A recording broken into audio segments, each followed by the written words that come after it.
graduate in business administration from the University of Toronto, a dynamic leader who has been an integral part of INSCOL for 9 years. He plays a crucial role as the liaison between INSCOL and the partner institutions in Canada and the UK. He manages the global operations and strategies business development initiatives for INSCOL Canada in India, Philippines, UK and UAE. And our moderator for the day, Upasna Gulati, take your chair. Upasna is the esteemed CEO of Cree Brand and Marketing Consultancy, renowned for the exceptional leadership and strategic powers. With a wealth of experience in brand development and marketing strategies, she has propelled Cree to the forefront of industry. Her visionary approach and creative insights have consistently delivered innovative solutions, reflecting her dedication to excellence and driving business success. Thank you so much, everyone. Let's give a huge round of applause.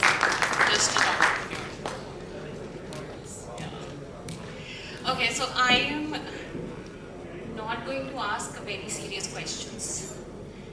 Since these guys are visionaries, I think they can tell us about themselves a lot. But the first question I asked them outside also, since when I was invited to be a moderator here. So they told me that a lot of billionaires and millionaires who are going to be a part of it, either they invest or some of us are looking for investors, so we need to talk to them. So question I asked them outside and I'm going to ask again. How does it feel to be a millionaire? Or in the club millionaires or billionaires, as they say? Any one of you, please.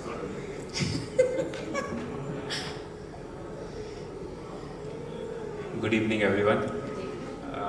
Well, actually, it depends how you take it.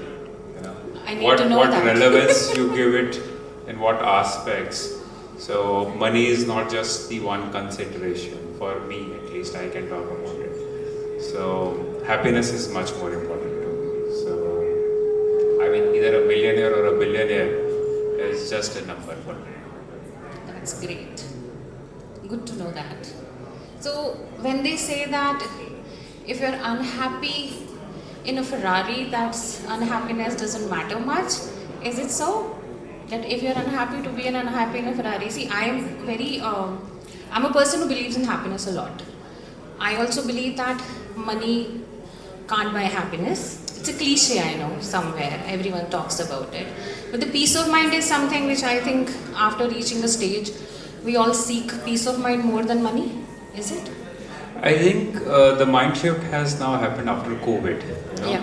We see people having lots of money, but they were helpless. Mm-hmm. Okay, so money is important. I will not say it's not important, but that's not just the one consideration. So for me, peace of mind is much more important. So whether sitting in a home or in a lounge or in a vehicle, whatsoever it may be, but for me, the peace of mind is more important. That's what I was saying, that I also realized after some time, even if I'm not that big shot right now. So the peace of mind is quite important. Yes. So, yeah, sure, please. So, it is how much time do you have for yourself that matters. Yeah. Money, if you have money, if the money is not giving you that time to do what you want to do or to have that time with yourself, there is no use of money, at least in my opinion. So that's the difference which I say is between rich and wealthy. Mm-hmm. Rich has money but they don't have time. Wealthy has money but they have time also.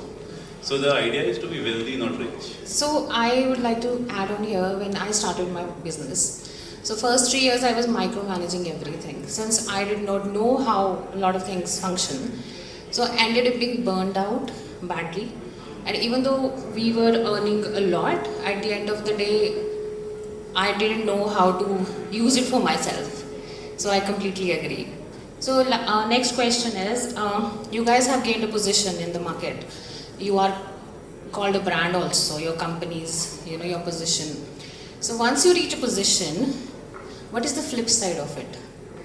Once you have gained or achieved, okay, this was my 5-year vision, okay, now I have achieved it. So next maybe 5 years vision, and you are working for it. एक बार जब position पे आ जाते हैं उसके बाद क्या thoughts आते हैं दिमाग में? You wanna talk about it? Sure. Good evening, everyone. See, one of the thoughts, of course, is that you never want to leave that position. So obviously, you're always working towards it.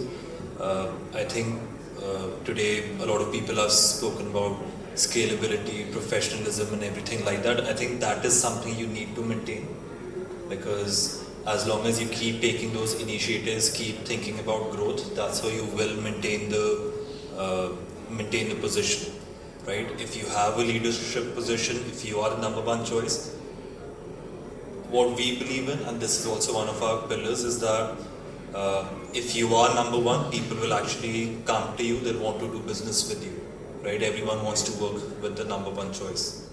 So yes, if any business, any brand ends up becoming the number one choice, you just have to keep working towards maintaining that. It's not the end of the road, it's a continuous journey. Yes, I'll say something on this.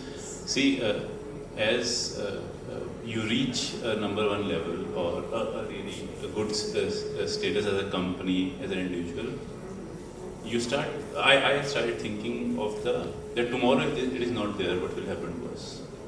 So the thing that you have to maintain it is more, the journey too is easier, but maintaining is more difficult. So you need to be prepared to see the pitfall also, that if tomorrow because there would be somebody younger and smarter than you, a better company was going to dethrone you. So are you prepared for that? You have to be mentally prepared yourself, and the team has to be resilient enough to take that fall. So climbing the ladder is easy, but maintaining the balance is something which is hard to achieve. So would you like to say something? Tough and tough, not easy and tough. Ask me. Okay, so what has been the biggest challenge in your initial year of entrepreneurship? Couple of them, but to name or to identify the one is aligning with the people, especially the top. Alignment of the people of the same thought process and the vision. That's been the most challenging aspect for me. I mean, being a visionary is something different, but to align that vision with everyone else and to take them along, I guess that was one of my toughest. So not everyone understands your vision. Sometimes it happens that you have a vision, but it is tough to make people understand or trust your vision. So it can be a client or a colleague. It can be, yeah. Yeah, it can be, of course. So you think making a client understand your vision is easier than a colleague? Because I have faced it sometimes. If you are on the same page at your home, I think it makes the things much more easier for you when you go out. I mean, you can in an organization where you are a family oriented businesses, there the vision alignment is the most crucial part. When you go out to a client, you can always convince him of the benefits or the advantages that he might get by using certain services, certain products or something, where you can convince him of that. But in the vision part, I guess for me it was personally the challenge of aligning everybody at home. So it is said in the market or in real life also that the more you grow, your circle becomes smaller at the top. So does this also play the same for you guys? Yes. So it is age also, as you grow, so the number of friends decreases. So that is true with, it is said somewhere that at top you are always lonely. Yeah. So that is true for any organization. If you grow, let's say you are a 1,000-member team, company, and you have your second line of leadership of 15, 16 people, your interaction with those will be only professional. You will be spending 10, 12 hours in office, and you will be only having professional colleagues, nothing else. So anyways, you are going to have less and less friends.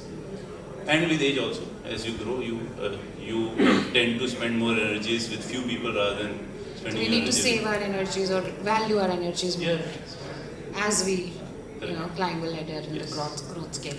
Okay, so since you were talking about age here, so in the last 15-20 years, after every 5 years, the generation is changing the way they work, their outlook towards professionalism. Since last panel was talking a lot about professionalism, do you think that there is lack of professionalism in these days, or is the same? I know it's a critical question. I think there definitely is a change in attitude. It can be perceived as lack of professionalism. Like you were talking earlier, especially if you look at the Gen Z, they're not willing to work in the same manner as people of the previous generations. They want more flexibility.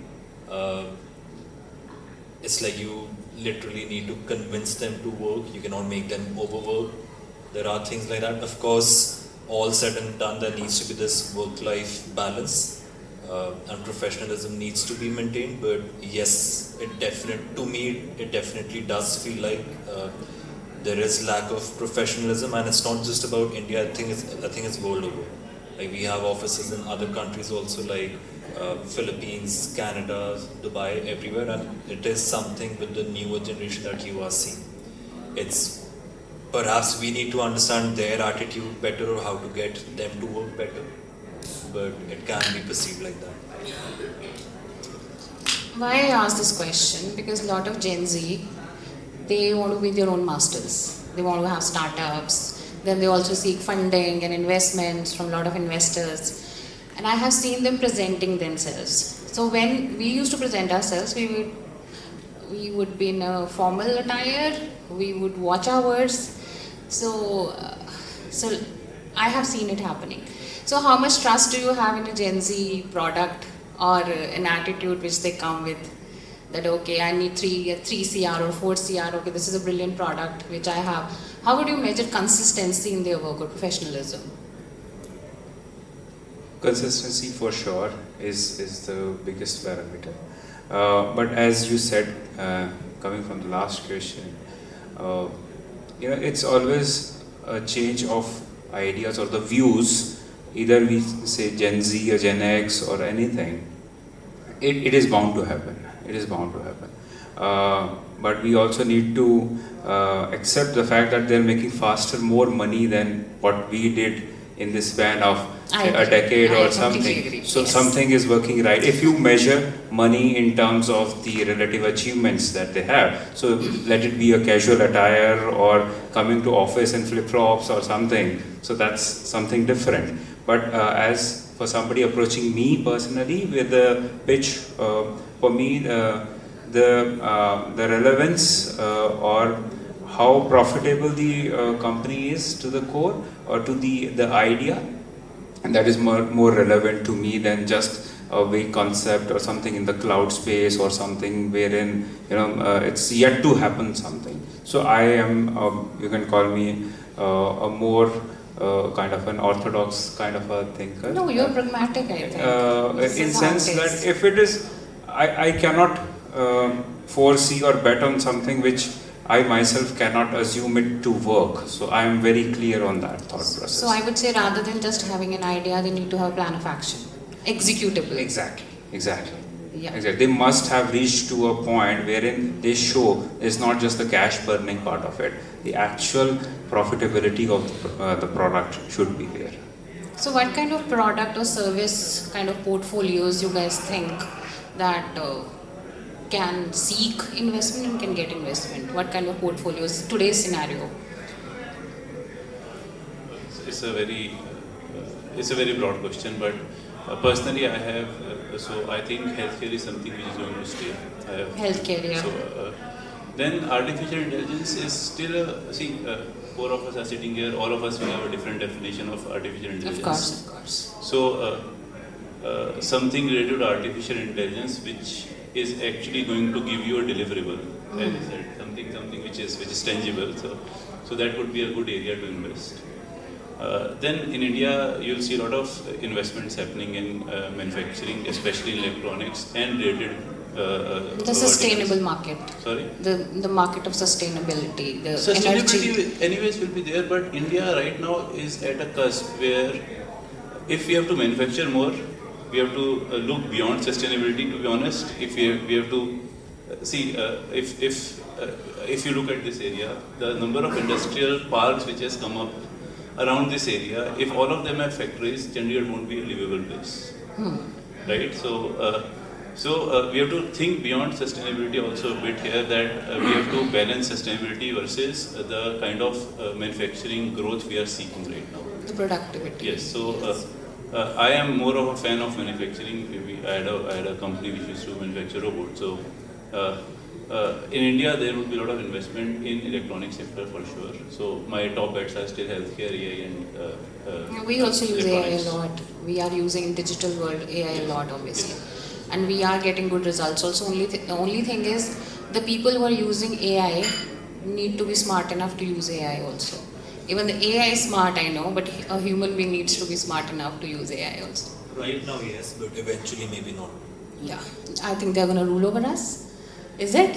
No, I think eventually you'll have AIs that even the less smart people can use. Maybe okay, no, I'm not going to say that. Alright, one quote which motivates each one of you when you guys are feeling a bit overwhelmed with work. Anything from your books, the books you read, or something which has been with you since ages when you started? There's one one which I keep on repeating to myself is, some men see things as they are and say, why? I see things that never were and say, why not? Oh, lovely. Claps to that, everyone.